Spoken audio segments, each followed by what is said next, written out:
பத்திரிகையில் வந்து எந்தெந்த பத்திரிகையெல்லாம் நான் கருத்து கணிப்பு நடத்துமோ அத்தனையும் நடத்தி என்டிஆர் அவுட்டுன்னாங்க. ஓஹோன்னு ஜெயிச்சார் அவர். ஆளுங்கட்சியாக இருக்குது, நிறைய பொய் சொல்கிறது அப்படிங்கிறது வந்து அவங்களுக்கு ஒரு சர்வசாதாரண ஒரு விஷயமா இருக்குது. இப்படி பல ப்ளஸ்ஸுகள் இருக்குது.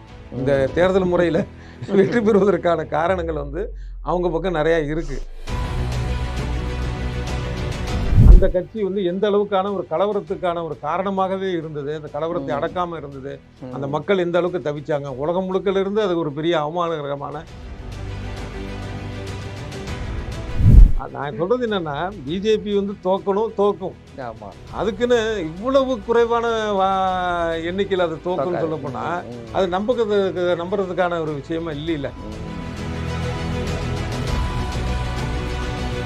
ஒவ்வொரு நாள் நடக்கிற ஒரு டெய்லி பேப்பர் எடுத்து பார்த்தா ஒவ்வொரு பக்கத்துலையும் ஒரு 10 இன்சிடென்ட் வந்து கடவுள் இல்லைங்கிறது கண்ணுக்கு தெரியும்.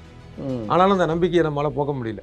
அதே மாதிரி தான் இந்த தேர்தலுடைய ஒவ்வொரு விஷயத்தையும் பார்த்தாலும்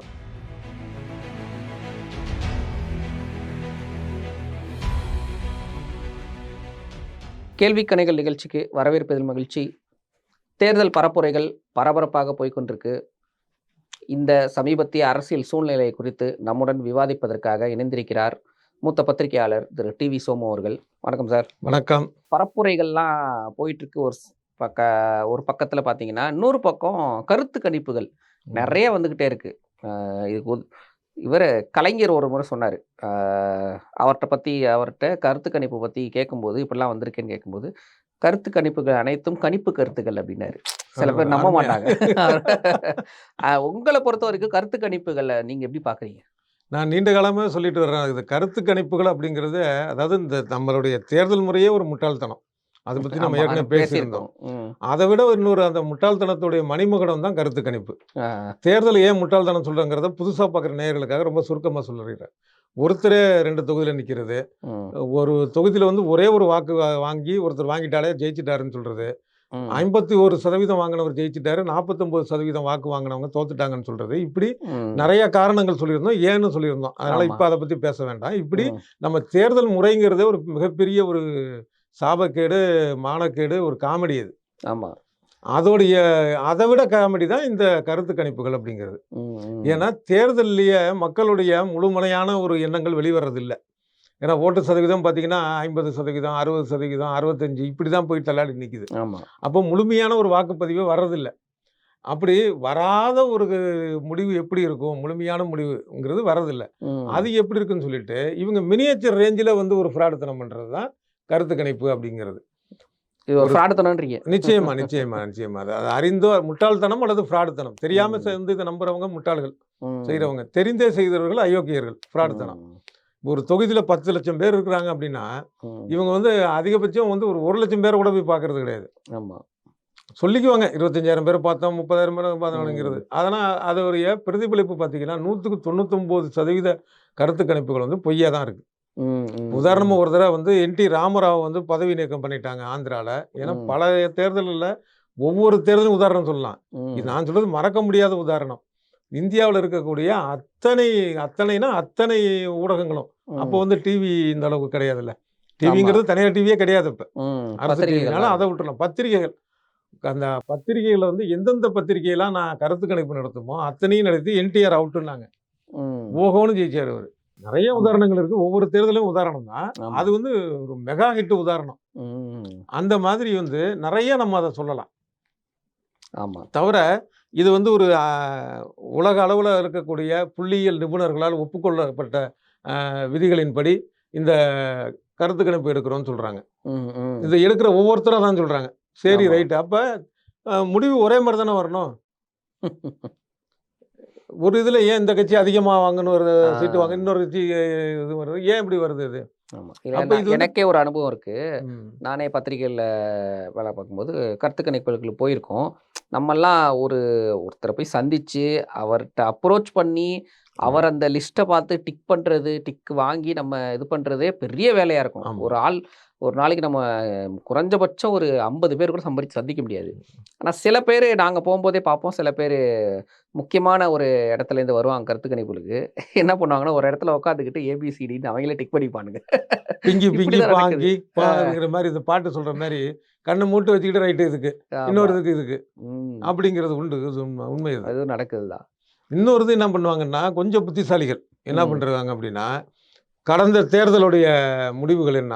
ஆ. எப்படி இருக்கு? ம். இப்ப யார் பக்கமும் அலை அடிக்குதா? இல்ல என்ன பிரச்சனை? இத கொஞ்சம் மனசுல வச்சுக்கிட்டு, ம். அதுக்கேத்த மாரி இவங்களே டிக் அடிச்சு, இத்தனை பெர்சன்டேஜ், அத்தனை பெர்சன்டேஜ் போட்டு கருத்து கணிப்ப சொல்றவங்களும் உண்டு. உண்டு. ம். அதில் இப்போ லேட்டஸ்ட்டாக பார்த்தோன்னா, இப்போ லயோலா கல்லூரி மாணவர்கள் அப்படின்னு அவங்க எப்போ முடிச்சானுங்கன்னு தெரியல காலேஜ். இன்னமும் லயோலா கல்லூரி மாணவர்கள்னே போயிட்டு சொல்லிட்டு இருக்கு. அவங்க எடுத்த கருத்து கணிப்புன்னு ஒரு இது வந்திருக்கு. திமுக பார்த்தீங்கன்னா 54%. போன வாட்டி எடுத்தது அதே பர்சன்டேஜ் தான் சொல்லியிருக்காங்க. அதிமுக 20%, பாஜக 3.5%ன்னு சொல்லியிருக்காங்க. மொத்த 40யும் திமுக வெல்லும். மீதி மீதி 2 பிஜேபி, அதிமுக ஒன்றும் இல்லை. பிஜேபிக்கு இதுவே கிடைக்காது, டெபாசிட்டே கிடைக்காது. இப்படி ஒரு கருத்து கணிப்பு போட்டிருக்காங்க. இதை பற்றி உங்க கருத்து? இல்ல இந்த கருத்து கணிப்பு எனக்கு ரொம்ப பிடிச்சிருக்கு. ஆனா ஏன்னா இப்படி நடக்கணும்னு தான் நான் ஆசைப்படுறேன். ஆமா. ஆனா அதே நேரத்துல கருத்து கணிப்புங்கிறது மேல உள்ள ஒரு மரியாதை எனக்கு இன்னைக்கு இப்பயும் எனக்கு இல்ல. ம். அது ஏன்னா அது வந்து ஒரு உண்மைத்தன்மை இருக்கிறதா வந்து எனக்கு தெரியல. இவங்க எத்தனை பேர் சந்திச்சாங்க? ஏன்னா நம்ம நாட்டு அரசியல்ல இந்த கட்சி வெறித்தனமான கட்சி தொண்டர்கள் இருக்காங்கல்ல, ஆமா. அவங்கள தவிர மற்ற ஆட்களை பத்தி நமக்கு தெரியும். எப்படின்னா, அவங்க ஒரு நிலையில்லாத மனதா இருப்பாங்க. ம். ஆமா. இன்னைக்கு ஒரு கட்சிக்கு ஓட்டு போடுவோம், இல்ல காலையில ஒரு கட்சிக்கு ஓட்டு போடுவோம்பாங்க. சாயந்தரம் பார்த்தா இவன் நல்லவன் தான் போல இருக்கு. அப்ப ம். அவனுக்கு போட்டா என்ன? பணம் வரத எல்லா பக்கமும் வாங்கிக்குவாங்க. பெரும்பாலான ஆமா. பேர் வந்து பணம் வாங்கக்கூடிய ஆட்கள் தான் எல்லா கட்சியிலும் வாங்கிக்குவாங்க. ஆனா ஆமா. பணத்துக்காக ஓட்டு போடுறது கிடையாது. ம். சில பேர் வந்து அதிகமா பணம் குடுக்குறவனுக்கு நம்ம ஓட்டு போடுவோம் அப்படின்னு ம். நினைக்கிறான் ஒரு இருக்கலாம் தவிர, மற்றபடி இந்த ம். பணத்தையும் தாண்டி அவங்களுடைய அந்த சஞ்சல மனசு இருக்குல்ல, ஆமா. நம்ம வீட்லயே பார்க்கலாம். அக்கம் பக்கத்து வீட்ல ஆமா, பார்க்கலாம், ஆமா. நண்பர்ட்ட பார்க்கலாம். காலையில ஒருத்தவங்களுக்கு சொல்லுவாங்க, கட்சி சாராதவங்க சொல்றேன். ம். சாயந்தரம் பார்த்தா இதுக்கு போல, மறுநாள் பார்த்தா வேற ஒண்ணு சொல்லுவாங்க. நமக்கே டென்ஷன் ஆகும். மைய வைக்கிற வரைக்குமே டென்ஷன் இருந்துட்டே ஆமா. இருக்கும். கரெக்ட்டா சொன்னீங்க அது. அந்த மை வைக்கிற வரைக்கும் இந்த டென்ஷன் இருந்துகிட்டு தான் இருக்கும் அது. ம். அப்படிங்கிறப்ப இவங்க வந்து தேர்தல் நடக்கிறதுக்கு எத்தனையோ நாட்களுக்கு முன்னால நடத்தக்கூடிய அந்த கருத்து கணிப்புங்கிறது, ம். எப்படி அது ஒரு நடக்கும், நிதர்சனமாக இருக்கும் அப்படிங்கிறதுக்கான உத்தரவாதம் இல்ல. ம். ஆனால் இந்த கருத்து கணிப்பு மறுபடியும் சொல்றேன், எனக்கு ரொம்ப பிடிச்சிருக்கு. இதே மாரி நடந்தால் நல்லது தான். ம். ஆனா அப்படி நடக்கும் தான் தோணுது. எதார்த்தமும் கள நிலவரத்தையும் பார்க்குறப்ப ஒரு யூகம் தான் அது சொல்றேன். அதுக்காக என்னடா கருத்து கணிப்புலாம் சொல்லிட்டு நீ இல்ல, நீங்க சொல்றீங்களே. சொன்னதுபடி போன 2019 எடுத்த பர்சன்டேஜ் தானே இப்போ இவங்க போட்டிருக்காங்க. அது ரொம்ப அப்படியே போட்டாங்களான்னு தெரியல. ரொம்ப ஈஸியா இருக்கு. ஆனா அதே நேரத்துல பார்த்தா சில கருத்து கணிப்புகள் வந்து விதிவிலக்காக கவனிக்க வைக்கத்தக்க அளவுல இருக்கிறதும் உண்டு. அப்படி என்னது? இப்ப இவரு பேராசிரியர் ராஜநாயகம், ம். லயோலா கல்லூரி பேராசிரியரா இருந்தவரு, இப்ப ஆமா. வந்து பீப்புள் ஸ்டடீஸ் அப்படிங்கிற ஒரு அமைப்பு மூலமாக ம்.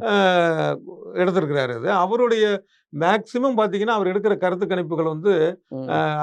உண்மைக்கு நெருக்கமாக இருக்கு. ம். ம். ம். இங்க மாறி வர மக்கள் சூழல், திடீர்னு ஒரு இடத்துல பணம் குடுப்பான், குடுக்காம இருப்பான். அதனால ஓட்டுப்பதிவு மாறலாம். இல்ல மக்களுடைய மனநிலை இதெல்லாம் தாண்டிய ஒரு சூழல்ல கூட, அவருடைய கருத்து கணிப்புகள் வந்து ஒரு மரியாதைக்குரியதாக, ஒரு கவனத்தை ஈர்க்கக்கூடியதா இருக்குது. இருக்கு. இப்ப அவரும் வந்து என்ன சொல்லியிருக்கிறாரு அப்படின்னா, தமிழ்நாட்ட பொறுத்தளவுல 39 தொகுதியில 37 தொகுதியில வந்து திமுக கூட்டணி, ம். இந்தியா கூட்டணி வெல்லும். ஓ. அதிமுக ஒரு சீட்டும், ம். பாஜக ஒரு சீட்டும் வர்றதுக்கான ஒரு வாய்ப்பு இருக்கு அப்படின்னு தான் அவரு சொல்லியிருக்கிறாரு. எந்த தொகுதிலாம் சொல்ல. எந்த தொகுதிங்கிறது அவங்க சொல்லல. அவங்க வந்து எப்படின்னா ஒரு ஒட்டுமொத்த தமிழ்நாட்டுக்காக எடுக்குறாங்க. அப்ப ம். ஒரு ஐடியாவா அது மாரி அவங்க சொல்லியிருப்பாங்க அப்படிங்கிறத நினைக்கிறேன் நானு. ம். ம். அந்த மாரி எந்த தொகுதி அப்படிங்கிறத சொல்லல. ம். அப்ப அந்த கருத்து கணிப்பு வந்து ஒரு நம்பக்கூடிய ஒரு இருக்குமோ? அதாவது பொதுவா கருத்து கணிப்பு மேல எனக்கு நம்பிக்கை இல்ல. ம். ஆனால் இது வந்து நடக்கிறதுக்கு வாய்ப்பு இருக்கு. ஏன்னா ஏற்கனவே அந்த மாரி அவங்க சொல்லிலாம் கரெக்ட்டா நடந்திருக்குங்கிறதுனால, ம். விதிவிலக்கிலும் விதிவிலக்காக அப்படி வேணா அத நினைச்சுக்கலாம். இந்த ம். இவங்களுடைய இது. ஆமா. அப்புறம் இன்னொன்னு பார்த்தீங்கன்னா, அந்த நீல்சன் டைனிக் பாஸ்கர் அப்படிங்கிற ஒரு நீல்சன் நிறுவனமும், டைனிக் பாஸ்கர்ங்கிற ஒரு பத்திரிகை இணைந்து நடத்த நாளிதழ், கருத்து ஹிந்தி நாளிதழ் ஹிந்தி அப்படின்னு நாளிதழ். சொல்லி போட்டு வந்திருக்குது. ஆமா. அதோட கருத்து கணிப்பு ரிசல்ட்டு அது என்ன சொல்லுது? அவங்க சொல்றது பார்த்தீங்கன்னா, இந்தியா கூட்டணி வந்து 326 இடங்கள்ல வெல்லும் அப்படின்னு சொல்றாங்க. அவங்களுடைய ஓ! கருத்து கணிப்பு. 326 இடம். ம். பாஜக வந்து 194 இடம் தான் வெல்லும். பாஜக கூட்டணிய. அப்படின்னு. இந்த மாதிரி இதர இடங்கள் ஏதோ 23 இடங்கள் வரும் அப்படிங்கிற மாதிரி சொல்றாங்க. ம். ஆனா அதுவும் கூட அதாவது பாஜக இந்த அளவுக்கு குறைவான ஒரு தொகுதி வாங்குது அப்படின்னா நல்ல விஷயம் தான் நாட்டுக்கு. ஆமா. நம்மளுக்கு நல்ல விஷயம். ஆனா ஆமா. நடக்கணுமே. நமக்குன்னா நம்ம நாடு இந்தியர்கள் அனைவருக்கும் நல்ல விஷயம். நல்ல விஷயம். அது. ஆனா அதே நேரத்துல இந்த அளவுக்கு அது இறங்குமா அப்படிங்கிறது தெரியல. ம். ஏன்னா அவங்க 400 டார்கெட் வச்சிருக்காங்க. அவங்க 400 வச்சிருக்கிறாங்க. அதே மாரி பார்த்தீங்கன்னா, காங்கிரஸ விட மிக அதிக இடங்கள்ல போட்டியிடுறது பிஜேபி தான் நேரடியா. ஆமா, அவங்க வந்து என்னன்னா, அந்த மெஜாரிட்டி வந்து நம்ம தனியாவே அடையணும் அப்படிங்கிறதுல வெறித்தனமா இருக்கிறாங்க. ஆமா. ஸோ அந்த மாரியான ஒரு கட்சி, ஆளுங்கட்சியா இருக்குது. நெறைய பொய் சொல்றது அப்படிங்கிறது வந்து அவங்களுக்கு ஒரு சர்வசாதாரண ஒரு விஷயமா இருக்கு. இப்படி பல ப்ளஸ்கள் இருக்கு. இந்த ம். தேர்தல் முறையில வெற்றி பெறுவதற்கான காரணங்கள் வந்து அவங்க பக்கம் நெறையா இருக்கு. அப்படிங்கிறப்ப, இவங்க வந்து 326 இடங்கள் வரைக்கும் காங்கிரஸ் வெல்லும் அப்படின்னு சொல்றது வந்து ஒரு நம்பக்கூடியதாக எந்த அளவுக்கு இருக்குங்கிறது ஒரு பெரிய ம். கேள்விக்குறி தான். ஏன்னா அதிலேயே வந்து தென்னிந்தியாவுல ஒட்டுமொத்தமா வெல்லும்னு போட்டிருக்காங்க. அது ஆப்வியஸ்லி நடக்கக்கூடியது தான். ஆமா. அது இயல்பா நமக்கே தெரியுதுல்ல பார்க்குறப்ப கடந்த ம். தேர்தல், இப்ப தேர்தலுடைய மக்களுடைய மனநிலை, ஆமா. வரக்கூடிய விஷயங்கள் இதெல்லாம் பார்க்குறப்ப தெரியுது. ஆனா நார்த் இந்தியால இந்த அளவுக்கு பிஜேபி அடி வாங்கும் அப்படிங்கிறத வந்து ம். அது எந்த அளவுக்கு சரியா இருக்கும் அப்படிங்கிறது ஒரு கேள்வியா தான் இருக்கு. ஏன்னா நீங்க சொன்ன மாரி பிஜேபி டைரக்ட்டா போட்டியிடுறது நெறைய. ஆமா. காங்கிரஸ் வந்து டைரக்ட்டா போட்டியிடுறது கம்மி. அப்படி பார்த்தீங்கன்னா, ஒவ்வொரு ஸ்டேட்லயும் மொத்தமா எடுத்தாலே காங்கிரஸ் எத்தன தொகுதி போட்டியிடும்? அதான் நான் ஏன்னா இவங்களுக்கு வந்து ஒரு தனித்து நம்ம ஆட்சி அமைப்போங்கிற நம்பிக்கை காங்கிரஸுக்கே இல்ல. இல்ல. ம். இவங்களுக்கு வேணா ஆட்சிக்கு வரணும்னு ஆசை இருக்கு. அது கூட்டணியா ஆமா. வந்து வரக்கூடிய வாய்ப்பு தான் இருக்குன்னு தான் அவங்க நினைக்கிச்சு அவங்க போட்டியிடுறாங்களே தவிர, ம். பிஜேபி இருக்கிற மாதிரி வந்து நம்ம வந்து சிங்கிள் மெஜாரிட்டி வாங்கணும் அப்படிங்கிற ம். எண்ணம் அந்த மாரியானது இல்ல. அவங்களுக்கு இல்ல. ம். தென்னிந்தியா மட்டும் இல்லாம, இந்த நார்த் ஈஸ்ட் வடகிழக்கு மாநிலங்கள், இந்த 7 சகோதரிகள்னு சொல்லுவாங்க அந்த மாநிலங்கள. ஆமா. மணிப்பூர், திரிபுரா, அங்க கூட இந்தியா கூட்டணி இந்த வாட்டி வெல்லும். பிஜேபிக்கு அங்க மவுஸ் குறைஞ்சிருச்சுன்றாங்களே. இல்ல ஒரு பக்கம் பார்த்தீங்கன்னா, அது வந்து ஒரு ஏற்றுக்கொள்ளக்கூடிய அளவு தானே இருக்கு. ஏன்னா இப்ப மணிப்பூர்லயே நம்ம பார்த்தோம். ம். மணிப்பூர்ல வந்து அதாவது மாநிலத்தை ஆளக்கூடியதாகவும் இருக்கக்கூடிய பாஜக, ஆமா. அந்த கட்சி வந்து எந்த அளவுக்கான ஒரு கலவரத்துக்கான ஒரு காரணமாகவே இருந்தது. அந்த கலவரத்தை ம். அடக்காம இருந்தது. அந்த ம். மக்கள் எந்த அளவுக்கு தவிச்சாங்க. உலகம் முழுக்கல இருந்து அது ஒரு பெரிய அவமானகரமான சம்பவங்கள்லாம் அங்க நடந்தது. ஆமா. அப்ப அந்த மக்களுடைய ஒரு கோபம் தவிர அந்த பர்ட்டிகுலர் பகுதி மட்டும் இல்லாம, சுற்றிலும் இருக்கக்கூடிய ம். பகுதியிலயும் வந்து பல்வேறு இன மக்கள், அந்த பழங்குடியின குடியின மக்கள் வந்து ஆமா. இந்த பாஜக அரச கடுமையா எதிர்க்கிறாங்க அப்படிங்கிறதும், அதுக்கான போராட்டங்கள் நம்ம தொடர்ந்து பார்த்துட்டு வரோம். ம். ஸோ அது ம். ஓரளவு இருக்கலாம். ஆனா அதே நேரத்தில அஸ்ஸாம் அப்படிங்கிறத பொறுத்தளவுல பார்த்தீங்கன்னா, அங்க பாஜகவுக்கு இந்த கருத்து கணிப்பு சொல்ற அளவுக்கு பின்னடைவு இருக்குமா? அப்படிங்கிறது ஒரு ம். கேள்விக்குறி தான். கேள்விக்குறியா. ம். அதாவது ம். ஆளுங்கட்சிக்கு எதிரான ஒரு மனோபாவம் இருக்கும் ஒண்ணு. அது ம். இல்லன்னு சொல்லல. அதே நேரத்தில இவங்களுடைய செயல்பாடுகள் பிடிக்காதவங்க இருப்பாங்க. அதுவும் இல்லன்னு சொல்லல. ஆனா அதே நேரத்தில இவங்க சொல்ற அளவுக்கு வந்து ஒரு அடிமட்ட அளவுக்கு அஸ்ஸாம்ல அது வந்து ம். இந்தியா கூட்டணி வீழ்ச்சி அடையுமா? அப்படிங்கிறது வந்து ஒரு பெரிய கேள்வியா தான் இருக்கு. தனியார் நிறுவனங்கள், பத்திரிகைகள் இதெல்லாம் எடுக்கிறது ஓகே. ஆனா WhatsAppல ஒரு இது சுத்திக்கிட்டு இருக்கு. மத்திய உளவுத்துறை ஒரு கருத்து கணிப்பு எடுத்ததாகவும், அதோட ஸ்டேஜ் பை ஸ்டேஜா அதாவது ஃபேஸ் 1லேருந்து ஃபேஸ் 7 வரைக்கும் நடத்துறாங்கல்ல. இந்த ம். 7 ஃபேஸ்லயும் ஒவ்வொரு கட்டத்திலயும் பிஜேபி எவ்வளோ வாங்குது, இந்தியா கூட்டணி எவ்வளோ வாங்குதுன்னு சொல்லிட்டு ஒரு லிஸ்ட் வந்திருக்குது. அது பார்த்தீங்களா? அத பத்தி உங்க கருத்து என்ன? ஆமா. அது WhatsAppல பார்த்தேன். ம். இப்ப WhatsApp கைக்கு வந்தோனே, உளவுத்துறைகளுடைய எண்ணிக்கையே அதிகரிச்சுன்னு இருக்கு. கிட்டத்தட்ட ஒரு 1 கோடி, 2 கோடி உளவுத்துறைகள் இருக்கும் போல இருக்கு தமிழ்நாட்டுல. இல்ல இந்தியாவுல. இந்தியாவ பார்த்தா இன்னும் அதிகம் இருக்கும். 10, 20 கோடி இருக்கும் போல இருக்கு. ம். அதாவது அவங்க நெனைச்சத நம்ம அடிச்சிடலாம், டைப் அடிச்சிடலாம். அத ஒரு பேர்ல போட்டுறலாம் அப்படின்னு. இல்ல ம். ஒருவேளை உளவுத்துறையே தனக்குன்னு ஒரு வெப்சைட் எதுவும் வச்சிருக்குதா வெளிப்படையா? அந்த மாரி எந்த நாட்டிலும் இருக்கிறதா தெரியல. நம்ம நாட்டில இருக்கிறதா தெரியல. ஆமா. ஆனா இப்படி ஒரு விஷயங்கிறது எப்படி வரும்? ஒரு ஒரு உதாரணம் ஒண்ணு சொல்றேன். அ தமிழ்நாடு காவல்துறையில மிக உயர்ந்த பொறுப்புல இருந்த ஒரு அதிகாரி ஒருத்தரு. அவர் ம். ஓய்வு பெற்றதுக்கு அப்புறம் அவர ஒரு முறை சந்திக்கிறப்போ ஒரு தகவல் சொன்னாரு. எப்படின்னா, ஒவ்வொரு ஆட்சியுமே அந்த ஆட்சி முடியிற தருவாயில அடுத்த எலக்ஷன் அந்த நெருங்கக்கூடிய நேரத்தில, அ உளவுத்துறை ரிப்போர்ட் குடுங்கன்னு சொல்லி கேட்பாங்களாம். ம். அந்த உளவுத்துறை ரிப்போர்ட்ட வந்து இவங்க என்ன சொல்லுவாங்கன்னா, நிச்சயமா வென்றுவிடுவீங்க. எல்லா தொகுதியிலுமே ஜெயிக்கிற வாய்ப்பு இருக்கு. 234லயும் வந்தாலும் ஆச்சரியப்படுறதுக்கு இல்ல. இப்படி தான் ம். குடுப்பாங்களாம். ம். நான் சொன்னேன், "ஏன் அப்படி? அப்படி நடக்க வாய்ப்பு இல்லையே! ஏன் அப்படி?" அப்படின்னு. அதுக்கு அவர் சொன்னாரு என்னன்னா, "234ன்னு உங்களுக்காக சொன்னேன். மத்தபடி ஜெயிச்சுருவாங்கன்னு தான் குடுப்போம். ம். வேற மாத்தி தரமாட்டோம்." ஏன்னா, மறுபடியும் உண்ம எதார்த்த நிலைமைய பார்த்தீங்கன்னா, இது வந்து வீக்கா இருக்கிற மாரி இருக்கும் பல பகுதி. ம். ஆனா தேர்தல்ல தான் எதையாச்சும் குடுத்து அவங்க ஜெயிச்சிருப்பாங்க. அப்ப ம். மறுபடியும் ஆட்சிக்கு வந்துட்டாங்கன்னா, ஏற்கனவே நம்ம உள்ள நிலைமைய இது இந்த ஜெயிக்க மாட்டாங்கங்கிறத குடுத்துருந்தோம்னு வச்சுக்கங்களேன், ஆ. "யோவ்! இனிமே நீ சொன்ன ஜெயிக்க மாட்டேன்ட்டு, ம். இப்ப ஜெயிச்சிருச்சே!" ம். அப்படிம்பேன். நான் அதான் கேட்டேன். சரி ரைட்டு. அது நீங்கள் ஜெயிக்கணும் கொடுத்துட்றீங்க. ஆனால் தோத்துட்டாங்கண்ணே தப்பால பேர் உளவுத்துறை. தோத்தாதான் அந்த கேள்வி கேட்குற இடத்துல அவன் இருக்க மாட்டான், அப்புறம் எங்களுக்கு என்ன கவலை அப்படின்னு. இது நல்ல ஐடியா இருக்கு. ஆக மொத்தம் உளவுத்துறை அப்படிங்கிற ஒரு விஷயம் இருக்கு இல்லையா, அதுக்காக நான் ஒட்டுமொத்த உளவுத்துறையுமே இப்படி அப்படின்னு சொல்ல வரல. இன்னும் சொல்ல போனால் உளவுத்துறைங்கிற ஒரு விஷயம் இல்லை அப்படின்னா நாடு வந்து இந்த அளவுக்காவது அமைதியாக இருக்குமானா இருக்காது. அவங்களுடைய கடுமையான உழைப்பு, கடுமையான பணி, திட்டமிட, அதாவது ஒரு விஷயம் நடந்ததுக்கு அப்புறம் கண்டுபிடிக்கிறதுங்கிறத விட ஒரு கொடூர சம்பவம் நடக்காம தடுக்கிறதுக்கு எத்தனையோ பண்ணியிருப்பாங்க, அது வெளியிலே தெரியாது. அதுக்கான அங்கீகாரமும் அவங்களுக்கு கிடைக்காது. ஆமா. ஒரு குண்டு வெடிப்பாக இருக்கட்டும், இல்லை ஒரு வேற ஒரு பயங்கரவாத செயலாக இருக்கட்டும், நடக்காமல் இருந்து தடுத்திருப்பாங்க. அதுக்கு போய் அவங்க அங்கீகாரமே தடுக்க முடியாது. ஆமா. ஸோ அந்த வேலை அந்த மாதிரி ஒட்டுமொத்தமாக குறைச்சி சொல்லலை. ஆனால் இந்த தேர்தல் கணிப்பு அப்படின்னு வர்றப்ப எப்படி நாட்டோட உயரிய பிரிவுகளான ஒரு அமலாக்கத்துறையோ, இந்த இது இருக்க ஐடி, இது மாதிரியே உளவுத்துறையும் இந்த லிஸ்ட்ல சேர்த்து ஆளாளுக்கு காமெடி பண்ண ஆரம்பிச்சுட்டாங்க. அதை தான் நம்ம சொல்லி வேதனையோட சொல்ல வேண்டியதாக இருக்கு. ஆமா. ஆனா அதுலயும் பார்த்தீங்கன்னா 543 தொகுதியில இந்தியா கூட்டணி 414 இடங்கள் வரும்ட்டு அதுல வந்திருக்குதான். பிஜேபி கூட்டணி மொத்த இடம் எவ்வளவு? 543. சரி, அப்போ இப்போ சொல்றாங்க 543 மொத்த இடம். 610 இடத்துல வெல்லுன்னு சொல்லி போட்டிருக்கலாமே. செய்யறப்ப ஏன் வஞ்சனையோட இது பண்ணிட்டு அவ்வளவு புத்திசாலித்தனமா எழுதுறாங்களாம். சமீபத்துல உதயநிதி பேசினார் அந்த மாதிரியா? அடித்தா 1200க்கு 1720 மார்க். ஆமா ஆமா ஆமா ஆமா சொன்னார்ல. அவராச்சும் டங்க் ஸ்லிப் ஆகி சொன்னாரு.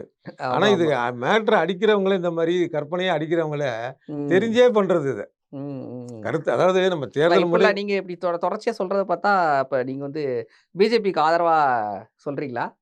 இந்தியா கூட்டணி வரக்கூடாதுன்றீங்களா? இல்லையா? என்ன பார்த்து இப்படி கேட்குற முதல் ஆள் நீங்களா தான் இருக்கு. பரவாயில்ல. நான் சொல்றது என்னன்னா, பிஜேபி வந்து தோக்கும். ஆமா. அதுக்குன்னு இவ்வளவு குறைவான எண்ணிக்கையில் அது தோக்குன்னு சொல்ல போனா அது நம்புறதுக்கான ஒரு விஷயமா இல்லைல்ல.